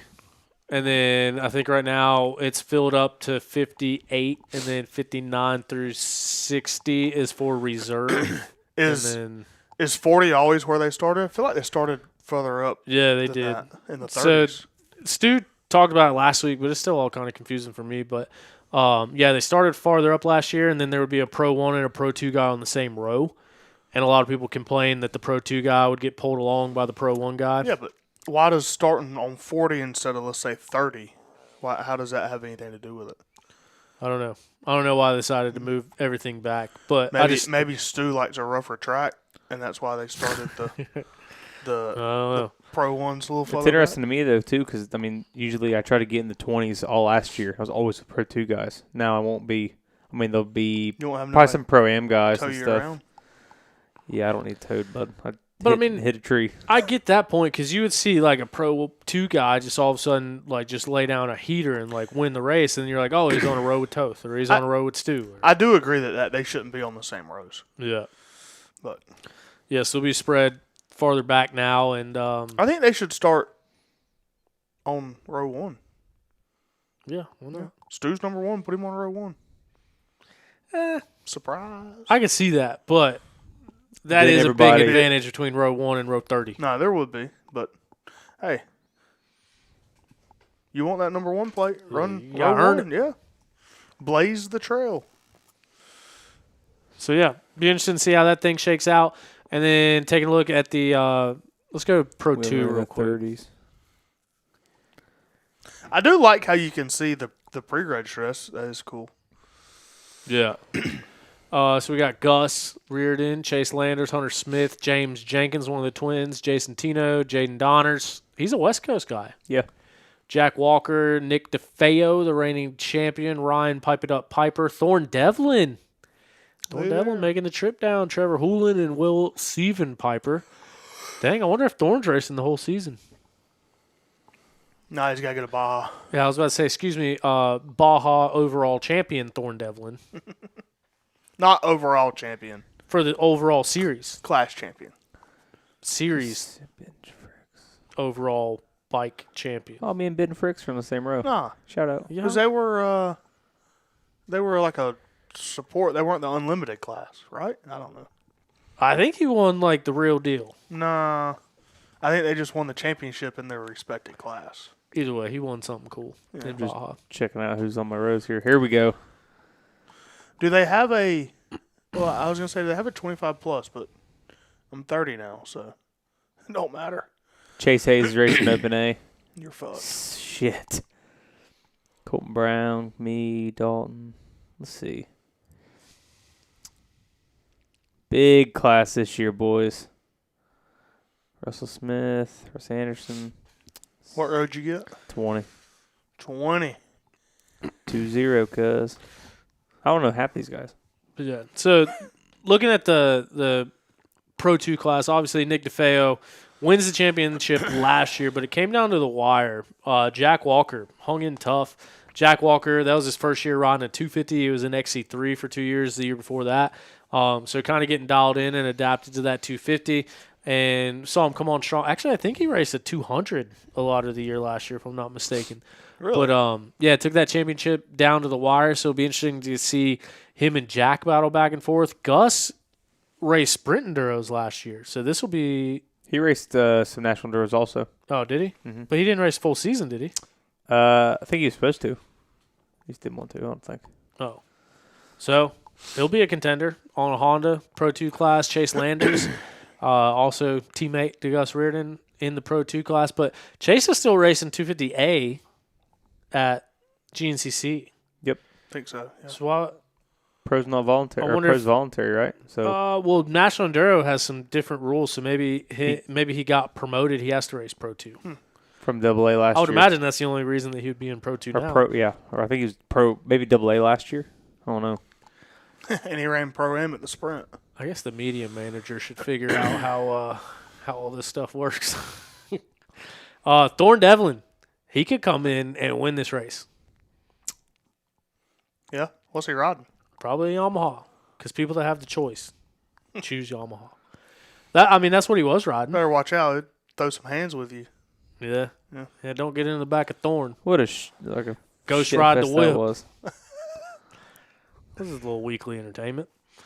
But yeah, so that'll be interesting to see too. Yeah, see how it shakes out, especially after the first round to kind of get the pecking order, see where everyone falls in, and get an idea of what to expect. Second round is in Oklahoma City. That's a far one. But then pro women, who are we going to have in the pro women's class? Rachel Archer, obviously in Australia.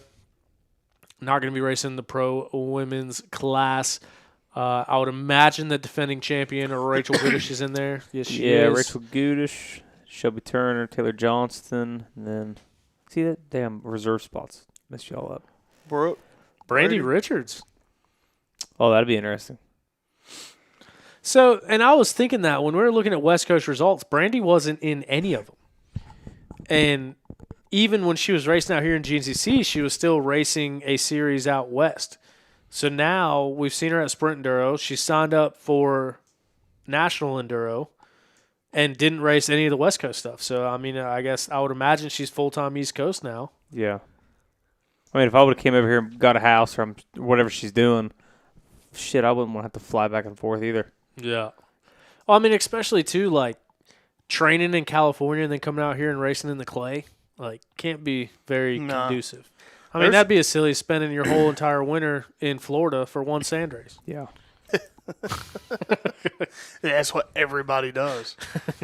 There was a like back in the day. There was people that did it Yeah. that lived out there and Yeah, Casey Martinez. Strain. Yeah. Strain. Strain won a championship from the West Coast. Fuck. Jet lag superstar, baby. Dante came out here and won a race. Yeah, so it can be done, but screw that. So, yeah. Dude, Addie there's a shit Harris, ton of pro women racing. Addie Elliott. That is a big women's There's pro like class. 10 or 11. Allie Rowland, Ashley Gage, Brandy Richards, Brooke Cosner, Ellie Winland, Emmy Hasbell, Emma Sharpless.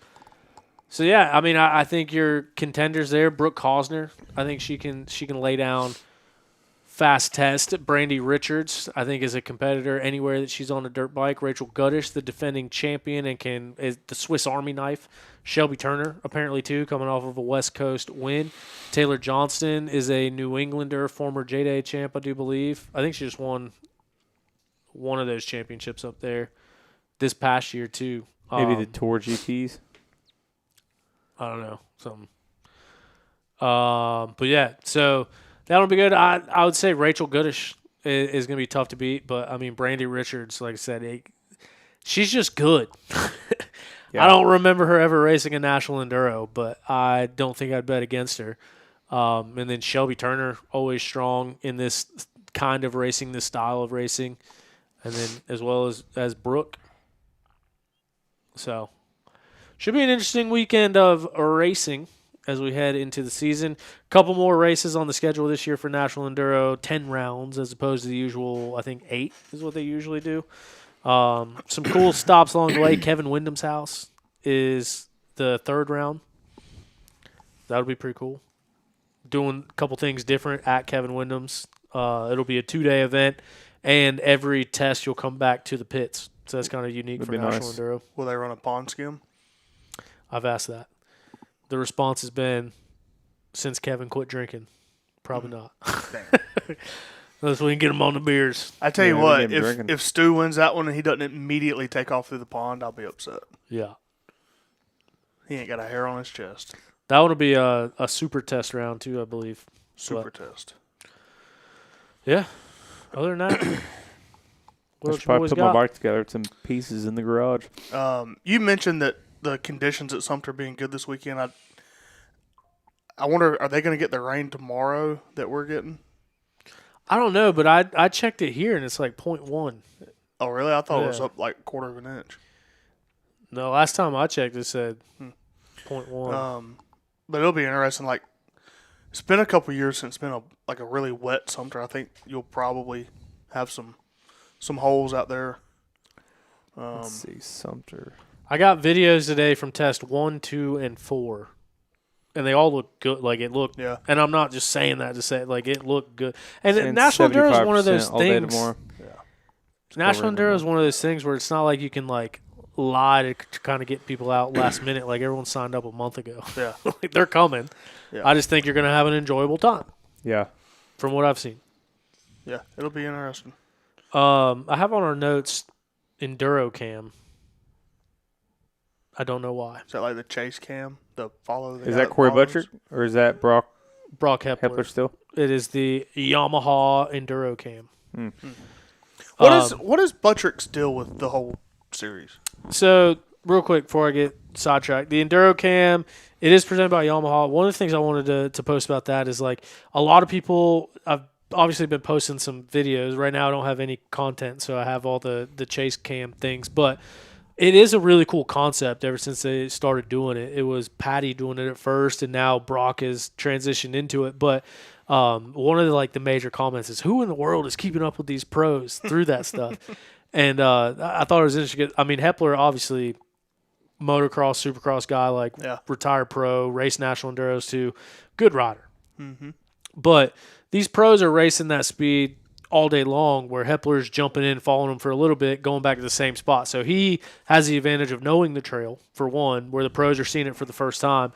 And he's also doing short sprints and keeping up with them. But it is a really cool thing that I think they developed that hopefully we can kind of expand on and make better and even bring some more stuff to it, because it is really cool to see. You never get the opportunity to kind of like see someone's riding style, like Toth standing on the pegs and moving the bike with his legs. Like when you look at your normal racing shots, you get to see a couple seconds of it. You don't get to see how he breaks down an entire section. What camera do they use for that? Because I can't say. Because it follows. Can I say? Or I don't care. It's a 360, ain't it? Yeah. Yeah. It was a GoPro. It's a 360. We're working on a deal. Oh, well. We're trying to get it sorted out. I didn't ask you what they're going to use this year. I said, what have they been using? Well, I'll tell you what camera we can use. An iPhone. No, whatever camera wants to be a part of the program. Anyway. No, it's filmed with a, I believe, do you know that for a fact? Like it is an Insta360? I was under the impression the whole time. Well, my point is, I think the camera helps, like, illustrate he's a lot closer to because of how much it follows. Yeah. You know what I'm saying? Like, those Insta360 cameras, if that's what it is, whatever camera they're using, does, like, zoom in and out, and it does some weird things, too, to kind of follow. And I think that helps with you know. What's the only thing that shows people what National Enduro is? Because, I mean, like, you at GNCC's getting the videos, you get the raw edits.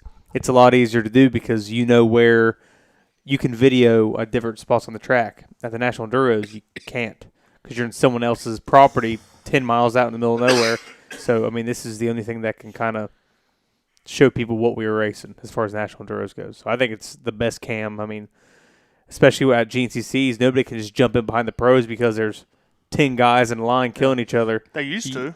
Yeah, you can't really. No. Yeah. But Now to your you point, can't. Tom, that and once again, this is just purely speaking out of speculation. I'm going to my first National Enduro this weekend, so I don't know what they're doing.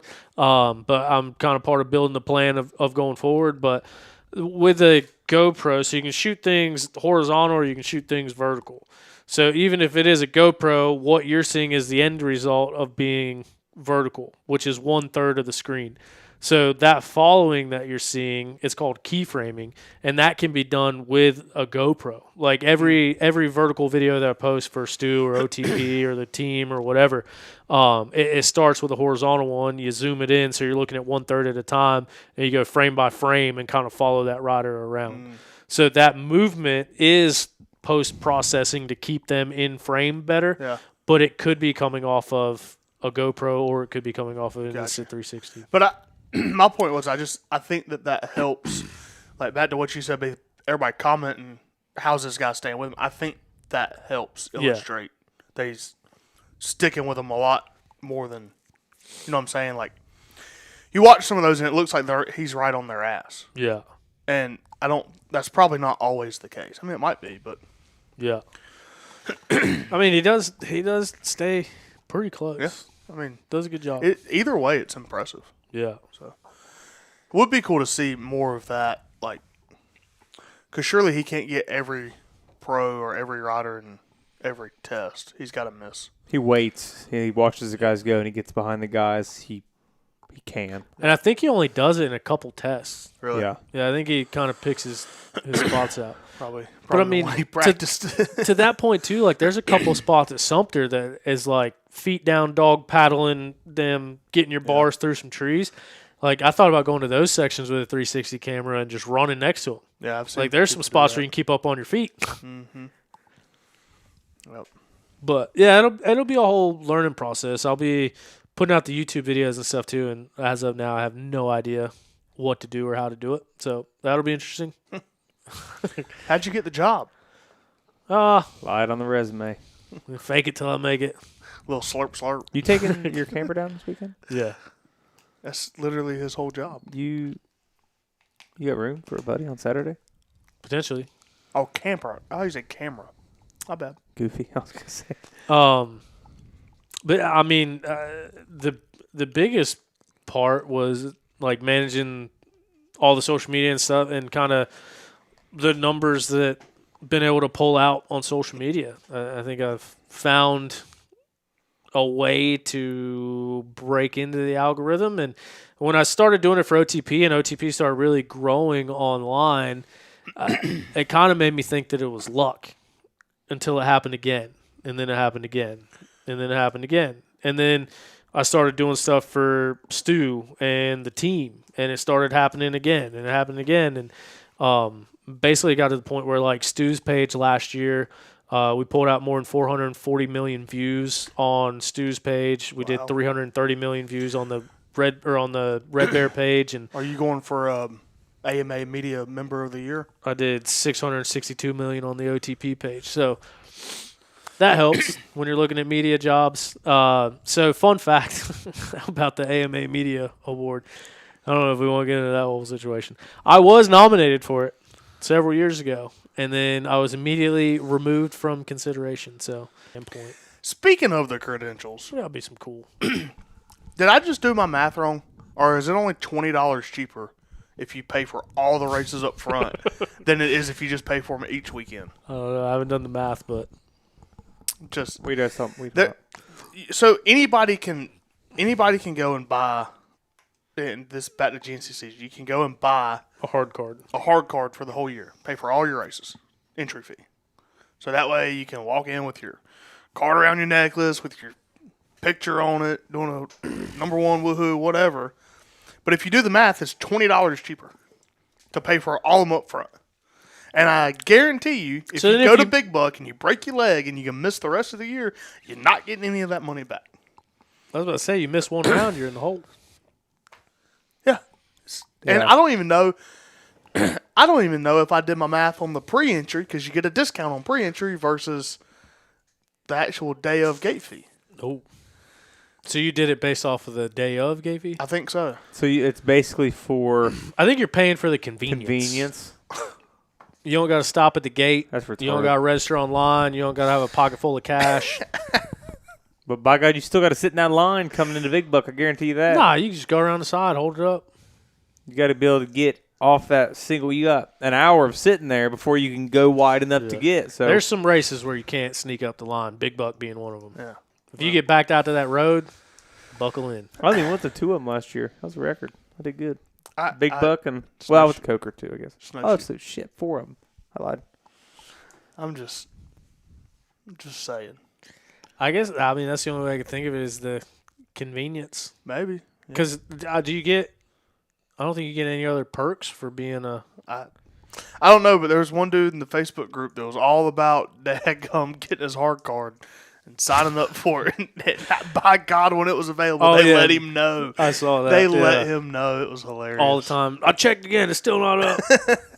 Check the website. Anyone know this is coming? Everybody tagged him in the post. I will say, I do got to ease up some because being on the back end of a national series now, there's a lot of people that ask a lot of stupid questions. And like I posted something the other day. Oh, the rows. I didn't know the reserved rows. So if you go look on available rows, it starts at row 42.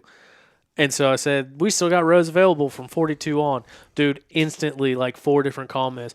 If it's 42, sign me up for 42 then, because I called and they said the only pros be on 42. The highest row I could get is 120, 122, and freaking out.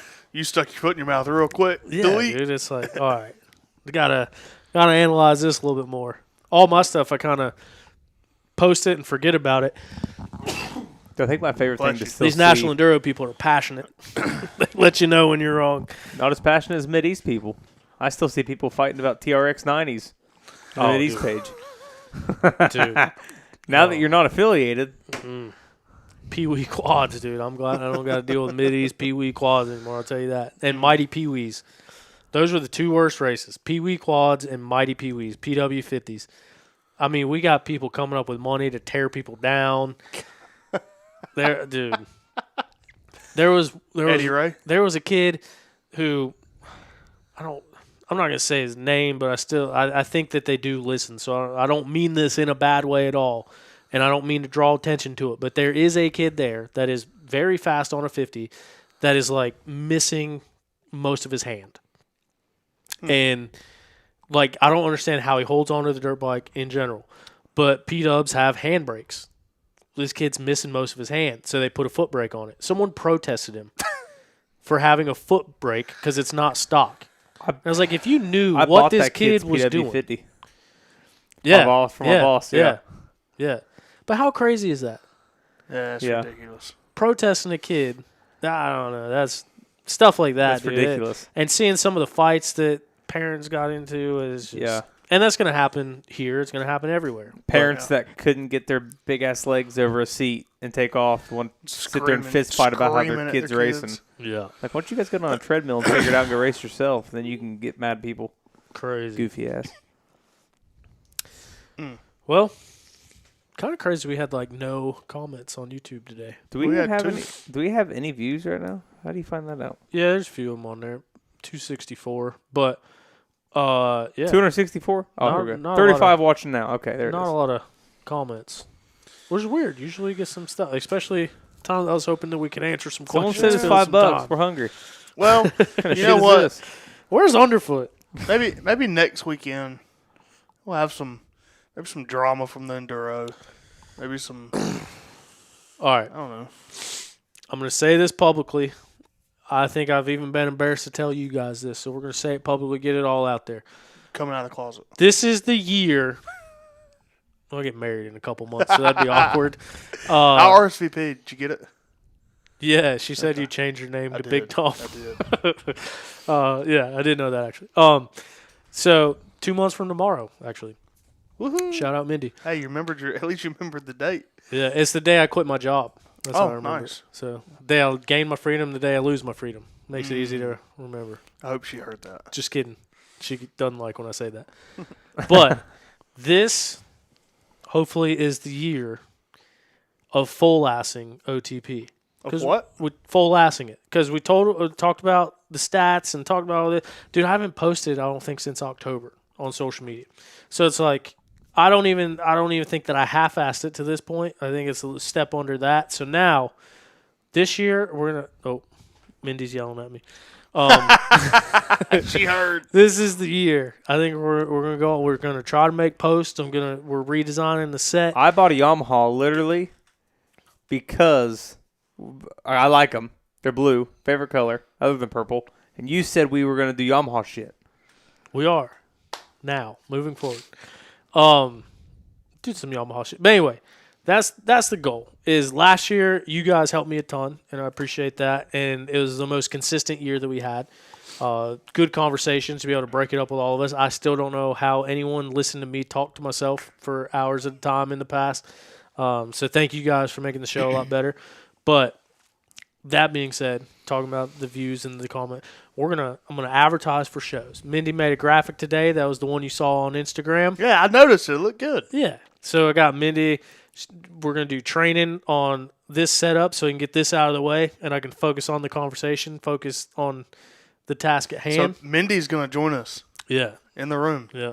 Nice. So we'll get that part in. Like I said, advertising in advance. We're all going to get here at 6:50 at the latest so we can start at 7. With dinner. With dinner. If it'll get you here at 6:30, we can work dinners in. Now we're talking. All you have to do is a little bit of enticing. Ooh, Tyler. And nice I with mean, it some- is good, with some too, that- Tacos. I mean, it's Taco A Taco Tuesday. Tuesday. Every Tuesday. It's cheap. Sports page right across the street. I saw Bailey tonight. Did you get tacos? She working. Yeah. She working. We went for dinner at 4:30. Jeez. Yeah, that's what I said. But anyway, so we can work it out. But anyway, That's not dinner. That's the point. I is. got video ideas. This National Enduro thing has kind of forced me into having to be productive, and it all hit me. I said yes, and the next thing you know, it's just stuff. It's like you have a job. Yeah, it is, and that's what I keep telling myself, that it's less work than I was doing as a safety guy. So I got to just suck it up and do it. It's still good. But anyway, that's the plan.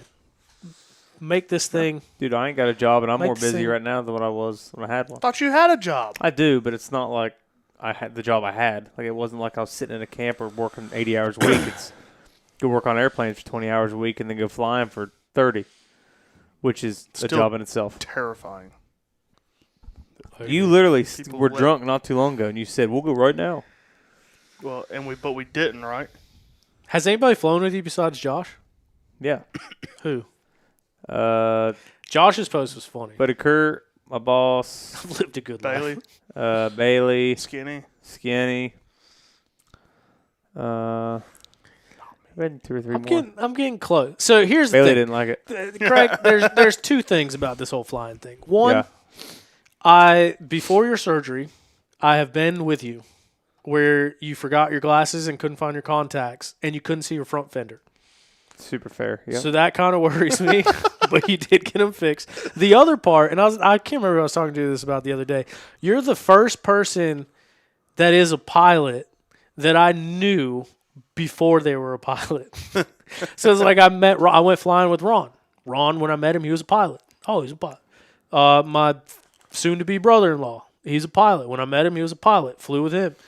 You're the first person that was like a regular dude drinking beer on the weekend, and now all of a sudden you're flying planes. But I don't drink no And more. for some reason, my brain, that kind of...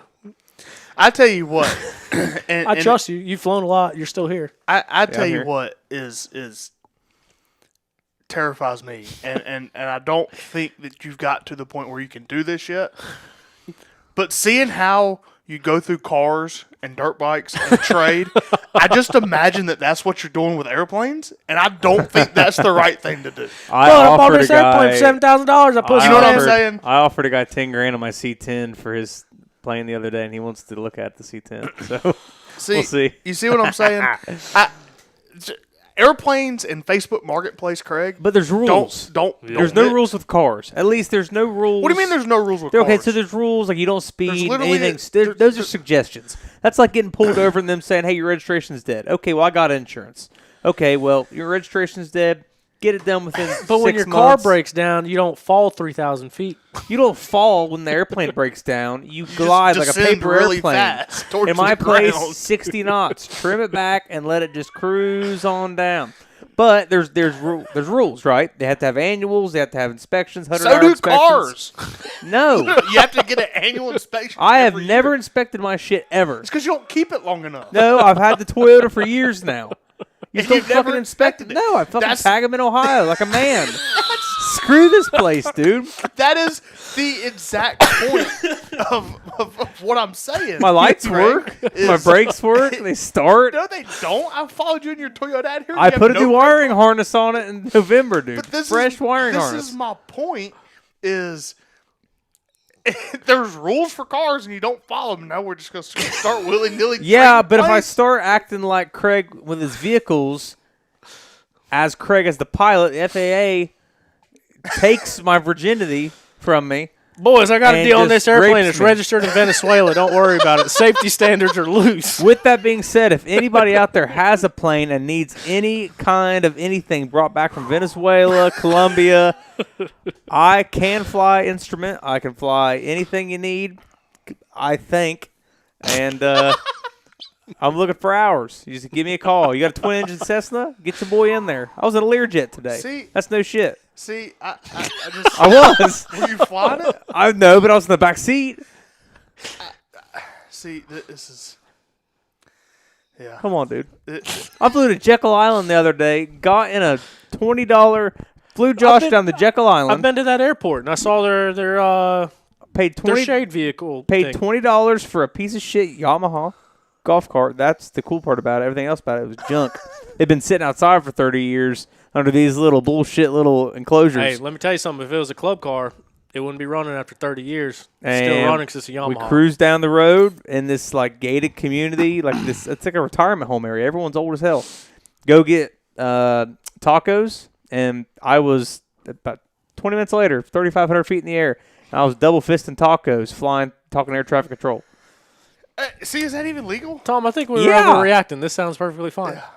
Yeah, it's perfectly legal. It was trimmed up. It was good. I didn't have to do shit. Actually, Josh was flying. Is that legal? Yeah. Yeah.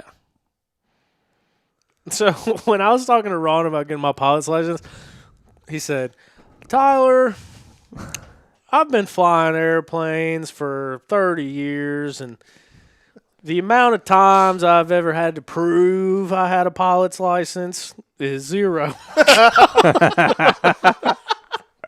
He's like, there's no one pulling you over and asking.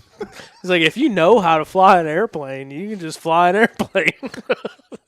Yeah. I know a guy who actually not that long ago landed and came across the runway, got into the FBO, and his hangar was like a mile down the freaking taxiway. There was a guy up there in a nice little gay vest with his freaking visor on, waving him down. He thought, actually, that the guy was just waving at him. He waved back, and he turned, and he took off down this taxiway to go put his shit in the hangar. Call the fighter jets. It was an FAA guy trying to check for all his paperwork and everything, make sure he's legal. He was legal, but still, he just cruised all the way down the taxiway, made a turn, had a button, opened his hangar door, pulled in, shut it, and then he was working on his plane, doing his own thing, drinking beer in the hangar. He walked out 2 hours later, and everyone's like cheering for him. He's like, "What are you talking about?" Man, that was an FAA guy he's trying to get your, check your paperwork and make sure you had all your shit, your medical was good. He came in here, he just left 5 minutes ago. He said he was going to come back try to find you. He said, fuck, I ain't coming back here then. He gets in his car and goes home. The FAA guy comes every once in a while and checks on him. So that's the only time anyone ever checks is when you screw up, which if you screw up, unless you screw up talking to air traffic control or you bust the Bravo and they call and say, hey, why'd you do this? Give us your numbers, and they find out you don't have. Yeah, so that's when you get screwed up. What is bust a Bravo? So there's if you screw up good enough, then you really don't have to worry about it. Yeah. The Bravo is like the airspace around Charlotte. That's the heavy traffic areas. So like Charlotte Douglas. Yeah, so around Charlotte Douglas from the surface up to 100 feet, it's Bravo. Then you come back out, and then it's 1,800 feet, it's Bravo. Then it's we're in a 3,600 shelf right here. So from the floor to 3,600 feet, or I guess, 36, 35, 99, you're in Class E airspace. So you can do whatever you want, kind of, pretty much. But once you get to 36, if you don't make a call to Charlotte and say, hey, can I come in the airspace? And they say, yeah, you're clear to the Bravo, and you bust it, you're fucked. Mm-hmm. They'll call you. I busted it not too long ago. And they'll call you, and they'll say, hey, why'd you bust the airspace? You say, that's my bad. Didn't mean to. And it's all good. Or you get in trouble. I busted it and immediately went back down, and they didn't say anything to me. So, did they call you? No, they didn't call me. But I busted it right on the edge, of a 4,000 shelf, and I immediately went back down to 3,000. So they probably seen that I corrected it. But if someone, if you leave Lincoln Airport and you just go straight up, straight through the Bravo, like a dickhead, they will find you. They will call you. They'll call the FBO that you flew out of. They'll say, hey, who's 738 Delta Mike? Who was flying it at this time? They'll look back through the records, find you just got fuel there and you wrote your name down, and they'll call you. And they'll say, hey, bud. Or if you're on a towered airport and you screw up bad and you deviate from plan, they'll say, hey, 738 Delta Mike, we have a phone number for you to write down as soon as you land, and you need to call us. And you have to call. Mm. So I got Ron in trouble with the FAA once. Yeah, so I have rules, and I abide by them. Not I do not when it comes to vehicles, because fuck them. But FAA, they can. I spent a lot of money to fly airplanes so far. I can't screw that up, so I have to be good. Prepared a copy. What's that mean? I don't know where I stand on this now. I don't know if I don't I'm know more where your dick afraid is. or I think I'm scared. Oh, prepare to copy. Yeah, prepare to copy the number. We got a phone number up here when you're ready. Prepared a copy. I haven't heard it yet, but that's there was a guy that flew too close to Washington, D.C., didn't realize the airspace was restricted, did a restriction up, and he was flying VFR, and all of a sudden he had fighter jets up beside him. Ooh. And they called him. They said, hey, are you on this frequency? And he's like, yeah, there's fighter jets. He's like, yeah, you're in restricted airspace. I'm sorry. He said, I'll turn around. They turned him around. He got in deep shit. Did you ever see the guy that hijacked the plane over Olympic National Park in Washington? Yeah, Sky King. Yeah. R.I.P. That's crazy. Yeah. He said, I think I messed up. He said, I'm going to do a barrel I'm just a roll. troubled guy. dude, Like, where are you going now? I don't know. I kind of thought that was going to be the end of it. Dude, that's one thing, too. You can go to a local airport and, Lincoln Airport, there's 100 planes on the tarmac. One of those planes got keys in it. Mm-hmm. None of the planes that we were flying did. There was a way that you had to lock them all up. But I know for a fact you can go down through there and find an airplane that's got keys. Usually they'll lock the door but keep the window unlocked so you can just lift the window, and open the door from the inside, and they got their keys sitting in it. You Okay. can go to a local airport and steal an airplane for sure. You just told 40 people how to steal an airplane. Well, I'm not stealing. I don't give a shit what they do. Fuck 'em. They don't know how to fly anyway. They'll fly right into the dang, right into the stinking hangar. I don't care what they do. Fuck them. 98% of people listen after, so the number will grow Yeah. throughout the week. Brody Johnson did get second overall in 2 tests. Nice. I'll just check my phone. Pretty impressive. Whenever I first seen that, his mom posted that, I thought that he got second for the day. I did too. What's that dude that stole one like a couple years ago? That's Sky what we're talking King. about, Sky King. If you haven't watched the Sky King video, it's worth looking up. Yeah. Might shed a tear. Yeah. That is one of those Caps. I don't know. get you in the feels situations. You guys gonna go fly airplanes this week, Tom? I don't know. I flew a fast one today. Yeah, Learjet. You just told No, us. I didn't fly. I was just in the back of it. Whose Learjet were you in the back of? Or did you fly it, and do I need to report you to the FAA? I sat in the back. Do you have your jet credentials? I absolutely don't. That's why I was in the back. But it was cool. I don't see. There's a lot of reasons why I don't fly private. It's because private planes wreck. No. Commercial planes wreck. Yeah, they all wreck. Cars wreck. Yep. Well, More cars wreck than airplanes do. yeah. Well, there's more cars on the road than planes in the sky. Yeah, so statistically. But statistically, number-wise, more cars crash. Yeah, way more. I bet you statistically that more cars crash. I bet more people survive car crashes. That's where I was trying to get to. Yeah. Yep. I bet statistically more, like, percentage-wise, more people die in car crashes than plane crashes. Well, Yeah. yeah, but I bet statistically when a plane crashes, the percentage of survivors is less than when a car crashes. Don't wreck the plane. Don't get in one.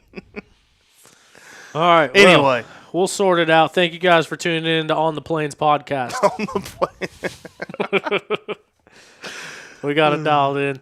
Appreciate you boys for being here. Appreciate Yamaha for being involved with us. Don't forget, if you're shopping on RockyMountainATVMC.com, use the link in our bio. You can find it in the bio of our Instagram. You can also find it in the description of every single video and podcast that we post. So wherever you're listening to this at, if you scroll up and look for it, you can find it right there. You click on it, you shop as normal, and it gives us just a small little kickback to help keep the show going, keep the show on the road.